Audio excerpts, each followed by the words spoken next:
Официальные лица Комитета по регулированию религии, национальных традиций и торжеств Таджикистана говорят, что их представители в Рудаки начали расследование спорного поведения имам-хатиба. Жители села Дарёбат района Рудаки говорят, что Джамалидин Немадзода, сын бывшего муфтия Амонула Немадзода, оскорбил их перед мечетью. Попытки связаться с Джамалидином Немадзода пока не увенчались успехом. Его родственники сказали, что он был расстроен прихожанами.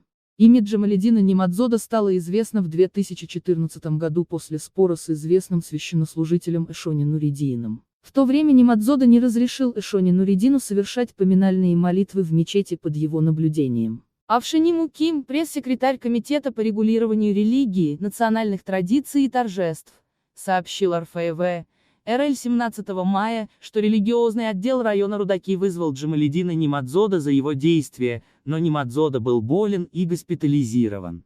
После выписки из больницы его будут судить, сказал Авшинму.